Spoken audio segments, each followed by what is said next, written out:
Assalamualaikum warahmatullahi wabarakatuh.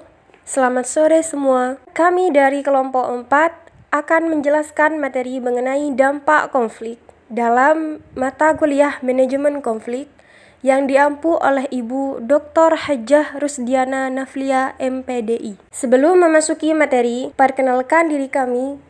Kami dari Prodi Manajemen Pendidikan Islam Angkatan 2019. Alangkah baiknya kami memperkenalkan nama-nama kami terlebih dahulu. Rekan saya yang pertama yaitu Nur Lailatul Komariah, dan yang kedua Purnama Nur Hadi Zakaria, dan yang ketiga saya sendiri yaitu Devi Indrianingsih, dan yang terakhir Nur Ivani Khairunisa. Untuk lebih mempersingkatnya waktu, silahkan kepada pemateri yang sudah bertugas untuk memaparkan materinya. Dampak konflik. Setiap konflik yang terjadi antara individu ataupun dua orang ataupun kelompok akan menimbulkan atau berdampak.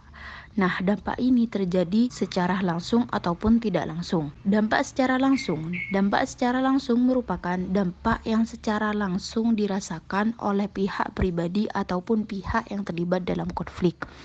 Maksudnya di sini adalah dampak yang terjadi ataupun dirasakan langsung oleh pihak pribadi ataupun pihak yang terlibat dalam konflik tersebut. Adapun dampak konflik secara langsung yakni timbulnya keretakan antar individu ataupun kelompok, adanya perubahan kepribadian seperti selalu munculnya rasa curiga, rasa benci, dan akhirnya dapat merubah menjadi tindakan kekerasan, hancurnya harta benda dan korban jiwa, kemiskinan bertambah akibatnya tidak kondusifnya keamanan, lumpuhnya roda perekonomian jika sesuatu konflik tersebut berlanjut menjadi tindakan kekerasan, pendidikan formal dan informal terhambat karena rusaknya sarana dan prasarana pendidikan.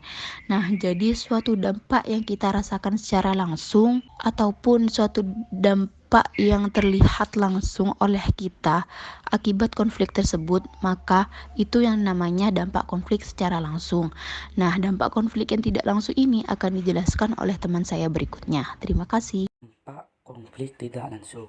Dampak tidak langsung merupakan dampak yang dirasakan oleh pihak yang tidak terlihat langsung dalam konflik, ataupun dampak jangka panjang dari suatu konflik yang tidak terlihat langsung oleh pihak yang berkonflik. Misalnya, sama halnya ketika individu atau kelompok punya keinginan berbeda dengan individu kelompok lain, perselisihan akan lahir.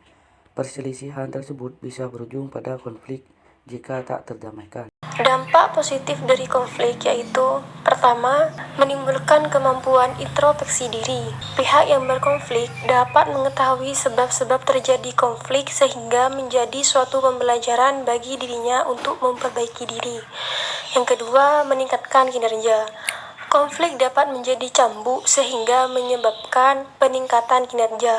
Konflik dapat mendorong individu untuk menunjukkan kepada orang lain bahwa dia mampu meningkatkan kinerja dan mencapai sukses. Yang ketiga, pendekatan yang lebih baik. Konflik bisa menimbulkan kejutan karena kehadirannya seringkali tidak disadari, sehingga setiap orang berusaha lebih berhati-hati dalam berinteraksi dan menyebabkan hubungan yang lebih baik. Dan yang terakhir, mengembangkan alternatif yang lebih baik. Konflik bisa menimbulkan hal-hal yang merugikan pihak tertentu jika terjadi antara atasan dan bawahan. Kondisi ini menjadi tantangan untuk mengembangkan solusi yang lebih baik. Sedangkan dampak negatif dari suatu konflik adalah: yang pertama, subjektif dan emosional. Pada umumnya, pandangan pihak yang sedang konflik bersifat emosional, menimbulkan jarak dan ketegangan. Yang kedua, a priori, jika konflik semakin meningkat, maka akan timbul sikap a priori di mana pendapat pihak lain selalu dianggap salah dan dirinya selalu merasa benar.